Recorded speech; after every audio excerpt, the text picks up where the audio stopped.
राम राम बहन भाइयों माताओं, ज्ञान का 99 में आप सबका स्वागत है। आज मैं आपको गोगा जी के इतिहास में गोगा जी का जन्म बताऊंगी। कल गुरु गोरखनाथ जी ने माता बाछल को वरदान दे दिया तो गोगा जी का जन्म होगा। सजनों, रानी बाछल का माथा योगेश्वर गुरु के चरणों में झुक गया, बारंबार प्रणाम करने लगी। योगीराज बोले, ये लो रानी, हाथ बढ़ाओ। अपनी धुनी से हवे नाम की गूगल, जिसमें पाताललोक से आया है पद्मनाग, विराजमान था। अपनी बाईं जांघ से मेल की एक बत्ती मलकर बनाई, दोनों को एक जगह मिलाकर बोले, लो रानी, ये प्रसाद रूपी गूगल खाना। इस महान गूगल द्वारा तुम्हें वीर धीर महान पुत्र की प्राप्ति होगी, जिसका इस भारतवर्ष में फैलेगा, और इस गूगल का प्रसाद जो भी बांझ खाएगी उसी को वीर संतान होगी। तुम्हारी कपटिन बहन के दोनों पुत्र जो एक साथ जन्मेंगे, वह भी अपने कपटी स्वभाव के कारण तुम्हारे पुत्र से लड़ाई में मारे जाएंगे। तुम्हारी कपटिन बहन अपनी होशियारी के कारण ये भी न सोच सकी कि गुरु वरदान का दाना एक एक करके खाना चाहिए। दोनों एक साथ खाने से दोनों संतानें एक ही समय पर जन्म लेगी, उसे कितनी तकलीफ होगी, और दो संतानों से पेट की दशा 9 महीने तक क्या बनेगी। दुष्टा को अपनी दुष्टता का नतीजा न्यायकर्ता ईश्वर की तरफ से अवश्य मिलेगा।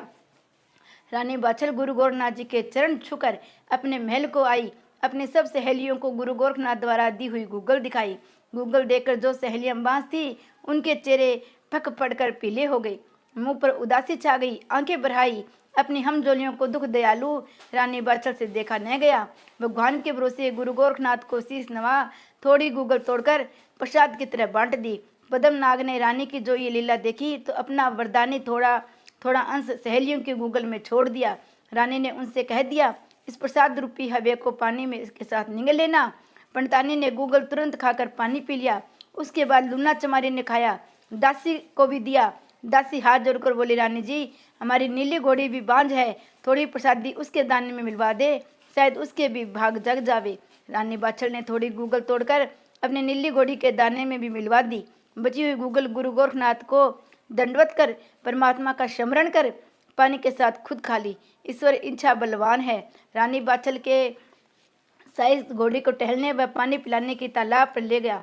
घोड़ी को पानी पिला, एक पेड़ पे बांध अब तालाब में घुस नहाने धोने में लग गया। गुरु गोरखनाथ की कृपा हो, ये परमात्मा की दया।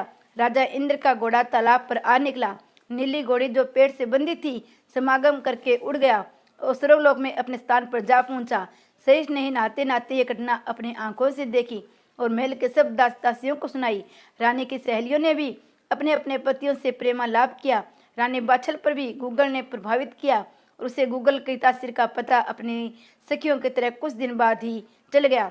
वह घबराकर अपने सास रामकौर के पास पहुंची और उससे किसी तरह सवाल जवाब हुए। नीचे 12 मासे के रूप में प्रस्तुत है। उसी समय रानी बाछल की नंद छबिलदे अपने ससुराल गई हुई थी। अगर वह ससुराल न गई होती तो बात ज़्यादा न बढ़ती और रस में भी शायद इस प्रकार न घुलता। अब 12 मासा रानी बाछल और सास रामकौर का सवाल जवाब सुनो। आषाढ़ मास घने, घोर बिजली चमक चमक, चुप हीरे मेरे प्रीतम, न है देवरू मेरे, जहर विष खाके मरूं। राजा जोगी बन गए प्यारे, हो गए मुझ दुखिया से नारे। अब को बिगड़े का सुधारे, किसको सोऊं गले लगा के। सासू जी मुश्किल से रेन कटे हैं, तन में दूनी अगन उठे हैं, मेरा सुना माल उठे हैं, इसको कैसे रखूं छिपाए के। रो रो कहे बाछल नारी, मोह मन खटके दुनिया सारी, मेरा कहाँ छिपे तपधारी। जल्दी सुध लेना जी आए के, कहे राम कर जेवर की मैया, मुझे भी प्यारा छबीली का भैया, मैंने पाला ले लेके बलैया। नित उठा अपना दूध पिलावंती, मेरा भोला भाला लाला, मैंने बड़े दुखों से पाला। मेरा जेवर चंद्र उजाला, जिसकी गोदी राज खिलावंती, वो मैंने रखा प्राण से प्यारा, कभी भी दिल से नहीं बिसारा। वो जो मुझसे हो गया न्यारा, मेरी जरा भी न प्यार बसावंती। बाछल सोच करे मत ज्यादा, कहीं लग न जाए कोई व्यादा, मेरे बहुवल का मन आधा, वो मन ही मन घबरावती। सावन सासू जी सावन मास को किला कूके, वह तो घड़ी भर भी न चुके। मैं सोती चौके पड़े घबराए के, पी पी के करे पपैया बोले, मेरी चढ़ी जवानी डोले। जी घबराए होले होले, मेघ गटागट उठराए के, सासू जी मन करे सिंगार, जाती तीज झूलन नार, मेरे जीवन को धिकार, कैसे रखूं धीर बंधाए के। बौरी सावन मास मन भावन, लेव रंगवा चुनरी दामन, टंगवा सच्चे मोती का मन सखिया संग श्रृंगार बनावती। जिनके प्रीतम जावे है परदेश, वो क्या मेल रहती भेस, दिल में रखती नहीं कलेश, रंग रंगीले गीत वो गावती। बहू रानी घर में हंसी खुशी से रहना, बढ़िया पहन जड़ाऊ गहना, अरे बहू मान ले मेरा कहना, क्यों न मेहंदी हाथ रचावती। बाछल सोच करे मत ज्यादा भादो, सासू जी भादो बरस रहा घनघोर, वन में बोल रहे हैं मोर, बालम छोड़ गए हैं बोर, उनको लावे कौन मनाए के, चम और चढ़ रहे नई नदी नाले, कैसे जाए ढूंढने वाले, मेरा रात दिन दिल हाले, दुश्मन जवानी ने घर वाले, इसको रखूं क्या छिपाए के। सासू जी बेरन झुक रही घोर अंधेरी, सुन्नी सेज पिया बिन मेरी, मुझको बिरे अंगन ने नेरी, त्यागन कर गए नेहा लगाए के। बहुवल सोच करे मत ज्यादा भादो, धर्म बोझ न रहिए, ओछी बात न बहु अब करिए तुझको, जो भी नियामत चाहिए वही अभी मैं मोल मंगावती। मैंने बहू कभी नहीं तरसती, मुझे जेवर से ज्यादा चाहिए, जब से इस घर में तुम आई है बढ़िया भोजन रोज जिमावती। तेरी सुध लेंगे गिरधारी, बहू मेरा आवे कुंवर अजारी, तेने यूं ही हिम्मत हारी, नायक रो रो नैन सुझावती। बाछल सोच करे मत ज्यादा असोजा, सासुल चौथ मास असोजा, मुझ पर चढ़ी विरह की फौज, प्रीतम बन में मारे मारे मौज, मुझे दुख दीना ब्याह रचाए के, जो मैं अपने पीर होती क्यों मैं सुन के मुख धोती, सुख से नींद छमाई सोती चित्र सारी फैलाए के, यहाँ मेरी फूंके रात दिन छाती, लिख कर भेजूं पीर पाती, दुश्मन मुझे मौत न आवती, कैसे मरूं झेर विष खाए के। आया यूं आसुद महीना, बहु कोई खोटी बात कही ना, भूखी नंगी कभी रही ना, नायक जंग के लोग हंसावती, पियर पियर तू है करती, बतला यहाँ कौन दुख भरती, बहु ससुराल बिना न सरती, ती दुनिया सो एव लगावती। बहुवल हमरे कभी नहीं है, धन की है तू मालिक, राजभवन की बातें भूलो बालकपन की, रानी जेवर सिंह की कहलावती। बाछल सोच करे मजादा, कहाँ न जाए कोई व्यादा, रानी बाछल का मन आधा। कार्तिक सासू जी कार्तिक मास कठोर, जाड़ा करके आया जोर, पीके लगी हृदय में डोर, वो तो रम गए बन में जाए के, मुझको सासू दिया दुहाग, ऐसे ओछे मेरे भाग, बैठी मैल उड़ाऊं काग, खोए जन्म ब्याह करवाए के, सासू जिनके घर है प्रीतम आली, वो ही पूजेंगे दिवाली, हो रही घर घर में खुशहाली, कामन खुश सिंगार बनाए के। सासू कहे बात छल प्यारी, बौरी लागो कार्तिक सर्दी, रम की थे रुत आई, और किस्म की आशा छोड़ो मन प्रीतम की मन में, किस कारण घबरावती। बहुवर ग्रह चक्कर है जालम, जिसने छुटाया तेरा बालम, विद का क्या कर सकता है आलम, बहुवर धीरज क्यों न धरती, जल्दी प्रीतम तेरा आवे, तेरे ओहदे को पावे, तेरी कैसी समझ में आवे, मन में क्यों दलगिरी लावती। बाछल सोच करे मत ज्यादा, मंगसर सासू जी आया मंगसर महीना, प्रीतम मुझे न जीना, मोकू विधवा न दुख देना, जोगन बनूंगी भस्म रमाए के, मैंने देखी लाट बहू तेरी प्रीतम, भूल गए सुध मेरी, अब न बाली उम्र कटेगी, किससे क्या कहूँ समझाए के। सासू जी दिन रात जुरू हूँ, मन बाकी न तेरे मन में, एरी सासू आग लगो है, धन में क्या बोलो गरमाए के। बाछल सोच करे मत ज्यादा, कहीं लगे जावे न कोई व्यादा, अगन है बहु रानी ठंडी हवा, अगन की चस्की, जग में जिंदगानी दिन दस की, बाछल बात न मेरे बस की, ना तू तुरंत उसे बुलावती, बहुवर मत कर भगवा बाना, दुनिया मारेगी सब ताना, टुकड़ा पड़े मांग कर खाना, घर घर फिरोगी अलग जगावती।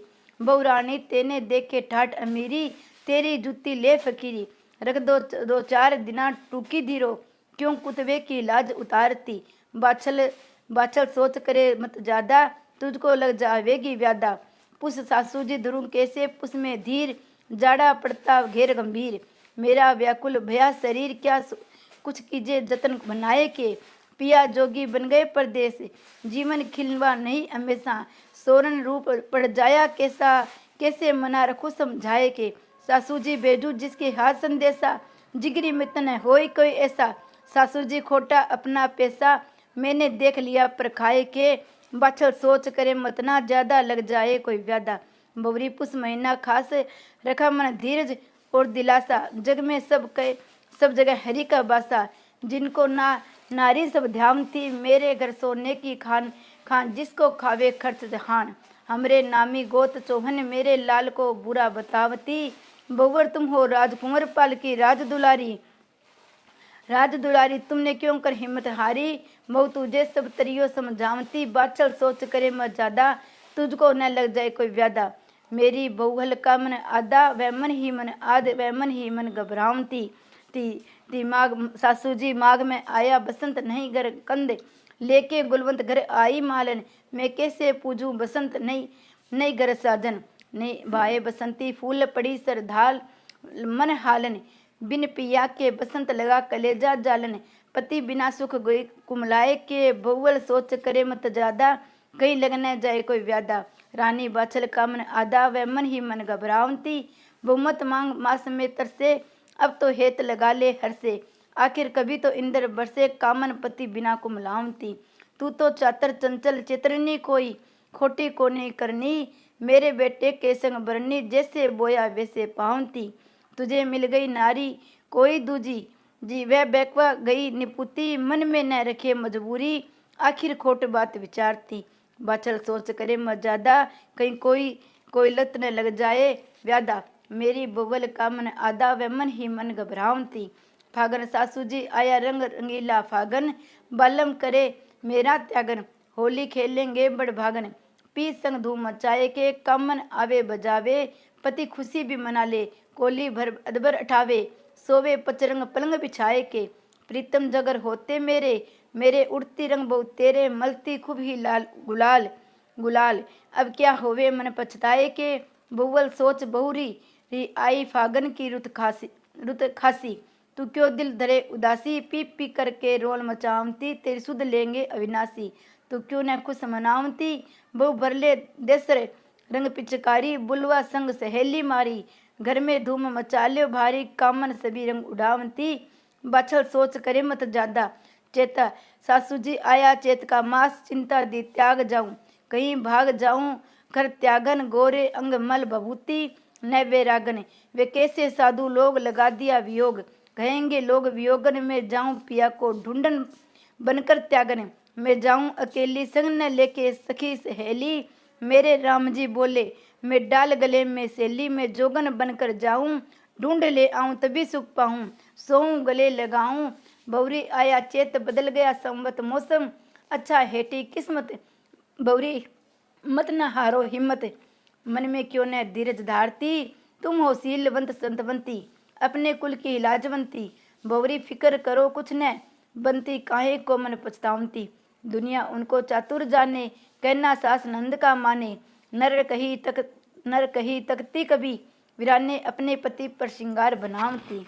बैसाख सासू जी आया कठिन मास बैसाख, जल के जिगर हो गया राख, पड़ गई मेरी बदन पर खाक, हड्डी गई गुन खाए के, रो रो हाथों को मैं मलती, अपने पिया के गम में गलती। सासू 12 महीने गए बीत, गर्मी पर शीत रहा नित झुरना, जेठ मुझ दुख भरना।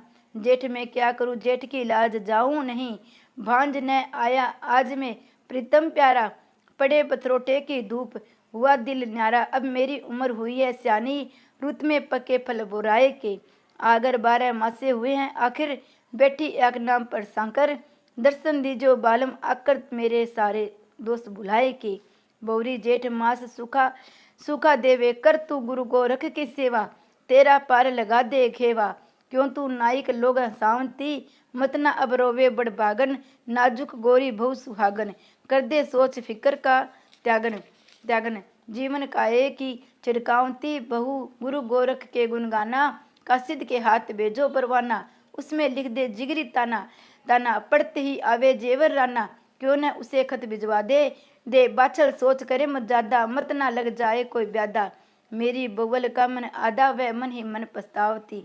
लोंद लागा लोंद महीना राम, सासू जी पूर्ण हो गए काम, मेरी रटना अठो या मुझको लीजो आप निभाए के। कासिद ढूंढे प्रीतम प्यारे, गुरु गोरखनाथ ने सुगन विचारे, जल्दी आवे मेल मजारे, रानी बाछल के पोवारे, कृपा करो द्वारका वारे, अब मैं सोऊंगी गले लगाए के। रानी बाछल पूरे 12 मासे बिता देती है और 12 मासे विलाप करती हुई सासू से यही प्रश्न जवाब करती है कि मेरे राजा जेवर सिंह कब घर पे आएंगे। ये 12 मासा उनका समाप्त होता है। रानी बाछल दिन रात चिंता में सूखने लगी कि मैं दुनिया को मुंह दिखाने के काबिल भी न रही। पतिदेव अब तक नहीं आए हैं। रानी बाछल भी तो सोचने लगी, कहीं महारानी कुंती जैसा ही तो मेरा हाल नहीं होगा, जिससे सूर्य देव के वरदान के कारण कुंवारेपन में ही लड़का हो गया था, जो अधिरथ नामक सारथी द्वारा पाला गया और दानवीर कर्ण के नाम से मशहूर हुआ। वह जमाना और था। समय की समाज प्रथा जुदा थी केस में अब और है। सज्जनों, महारानी बाछल बड़ी परेशान थी और उसकी बहन काछल अपने कपड़ जाल के किस तरह पूर्ण करों से ताक में रहती थी। उसकी नन छबील दे अपने ससुराल में अपने पीर आई। अपने पिता राजा उमर सिंह को प्रणाम कर अपनी माता रामकौर से गले मिली। छबील दे के रोने की आवाज सुनकर काछल भी अपने कमरे से आकर नंद के पैर छूकर उसे गले मिली और गले मिलने के बाद ससुराल की राजी खुशी पूछने और छबील दे को अपने कमरे में ले गई। छबील दे ने पूछा, बड़ी भाभी नहीं दिखाई पड़ी क्या? अपने पीर गई है? इतना सुन कपटिन काछल मन ही मन बड़ी प्रश्न हुई। बाछल अब या तो मरवा दी जाएगी या उसका गर्भ गिरवा दिया जाएगा। वह मुंह तो दिखाने लायक रहेगी नहीं। मुमकिन है शर्म के मारे किसी ताल पोखर या कुएं आदि में डूबकर अपनी हत्या कर ले। फिर छबीलदे से हाथ जोड़कर उसके कान में मुँह लगाकर धीरे से बोली, नंद रानी बड़ी वैसी बात है, मेरा नाम न आने पाए। बाछल बहन चिंता के मरे अपने कमरे में ही पड़ी रहती है। लज्जा के कारण किसी को अपना मुंह दिखाने के भय मानती है। किसी साधु सन्यासी से मुंह काला करवा बैठी है। ये ठीक है, उसी की तरह गुरु गोरखनाथ ने हमें भी पुत्रवती होने का वरदान दिया, मगर बगैर अपने पुरुष के तो गर्भ रहता नहीं है। नंद रानी दोनों कुलों की नाक कट गई। मेरी आपसे प्रार्थना है, किसी से इस बात का जिक्र न आवे। मेरा नाम तो आने नहीं देवे। मैंने तुम्हें अपनी समझकर सब कुछ बता दिया है। मेरा मुंह काला न करवा देना। हम दोनों सगी बहनों का मामला है। अपनी छोटी भावज काछल की बात सुनकर छबीली जल भुनकर लाल पीली हो गई और काछल से बोली, अगर भाभी तुम्हारी बात सच निकली तो मैं बाछल भाभी की जड़ ही खत्म कर दूंगी। ये हमारी नाक काट कर जिंदा नहीं रह सकती। मेरा नाम छबीलदी है। इसे जमीन में गड़वा कर कुत्तों को इसका मांस खिलाकर ही दम लूंगी। बिन भाइयों के गर्भ का कौन काम। वह गुस्से में भरकर रानी बाछल के कमरे में घुस गई। रानी बाछल की चुनरी को झटका मार सोती हुई को जगा दिया। अपनी नंद छबीलदे को उसको त्योरी को देखकर रानी बाछल चिंता मगन हो गई। अपने मन की चिंता को काबू पा छबीली के पैर छूकर बोली, नंद रानी कब आई? मैं सो गई थी, मुझे पता ही नहीं चला। रानी बाछल पूरी बात कह भी न पाई थी। छबीली ने उसे जोर से धक्का देकर अपने पैर को एक लात लगाई और बोली, पीछे हट पापिन, तुझे पैर छूने का क्या अधिकार है? दोनों कुलों की नाक काटकर संत महंतों के साथ मुंह काला करके डायन पेट फुलाए कैसे सुंदर लगती है। अभी तेरा इलाज करवाती हूँ। इस तरह रानी बाछल को धमकाकर सीधी राजा उमा सिंह अपने पिता के पास पहुंची। बोली, पिताजी मेरे पीछे तुम्हारे और माता जी के होते हुए कयामत बरपा गई और तुझे कुछ पता ही नहीं। राजा उमा सिंह अपनी बेटी की बात सुनकर बड़े गमगीन होकर बोले, साफ साफ को बेटी, ऐसी क्या बात है? छबीली आंखों में आंसू भरकर बोली, पिताजी भैया की गैर मौजूदगी में बड़ी भाभी रानी बाछल ने संतों महंतों की सेवा करने के बहाने अपना मुंह काला कर लिया। सासरे दोनों कुलों की नाक कटवा दी। आप उत्तर दे, बिना भैया की मौजूदगी के गर्भ से और किस तरह रहा? अपना पेट फुलाए पड़ी अपने कमरे में आंसू बहा रही है। अपनी बेटी छबीली की वाणी सुनकर राजा उमा सिंह तथा उनकी पत्नी रामकौर हैरत में आकर अपने दोनों हाथ मलकर आंखों में आंसू बलाए और गुस्से में भरकर अपनी बेटी छबीलदी से बोले, तुम्हारा कहना बिल्कुल ठीक है। अगर ऐसा हुआ है, ये दोनों कुल की नाक कटने की बाकी क्या रह गया है? मेरी राय में इसे इसके पीर भेज देना चाहिए। रथवान को बुलाकर इसे इसके मायके सिरसा पाटन आज ही भेज दो। राजा उमा सिंह ने अपनी बेटी की सलाह में रथवान को बुलाकर आज्ञा दी कि तुम सुबह 4 बजे रथ लेकर आ जाओ। तुम्हें सिरसा पाटन रानी बाछल को पहुंचाना है। उसके भाई की शादी है। ठंडक ठंडक में पहुंच जाओगे। रानी को पहुंचाकर तुम जल्द से लौट आना। रथवान राजा उमा सिंह की आज्ञा मान नमस्कार कर अपने घर चला दिया। राजा उमा सिंह अब रानी बाछल के कमरे में पहुंचकर हुक्म दे बोले, बहु सिरसा पाटन तुम्हारे पियर से हलकारा आया है था और कह गया कि तुम्हारे भाई की शादी है, इसलिए तुम्हें सिरसा पाटन सुबह जाना है। तुम तैयारी कर लो। रथवान सुबह 4 बजे रथ लेकर आ जाएगा, जिसमें ठंडक ठंडक में पहुंच जाओगी। उसमें ससुर के वचन सुनकर रानी बाछल को कलेजा हिल गया। उसे अपने ससुर की मन गढ़ंत बात समझ में दे न लगी। नंद छिबिली ने अपने पिता के कान भरे हैं। मेरी सास भी ससुर जी नंदरानी के खिलाफ जबान खोलने की हिम्मत नहीं रखते। उनकी लाश से ही मुझे धुआग दिया जा रहा है। मेरे पति मेरे पीछे आ भी जाएंगे तो वह भी अपने माता पिता और बहन के बेकावे में बेच जाएंगे। इससे तो बांझी भली थी। बांझ रहने से काला मुंह करके बिना खता पीहर तो न बेची जाती। हे गुरुदेव, अब आपका ही सहारा है। सजनों, रानी बाचल रात भर रो रो कर अपने आंसुओं से मुंह धोती रही। रोते रोते आंखें सूज गई, उनमें दर्द होने लगा। अब उठकर जाने की तैयारी होकर लगन अपना जरूरी सामान बांधने में जुट गई। थोड़ी देर ठीक 4 बजे रथवान रथ लेकर आन पहुंचा और डोडी से ही आवाज दी, महाराज जी ने रथवान हाजिर है। रथवान के बोली सुनकर रानी बाछल अपना जरूरी सामान को बक्स लेकर रथ में आन बैठी। अपना कलेजा पत्थर का बना रथवान को रथ हाँकने की आज्ञा दी। श्री गोगा जी महाराज की जय। गुरु गोरखनाथ जी की जय।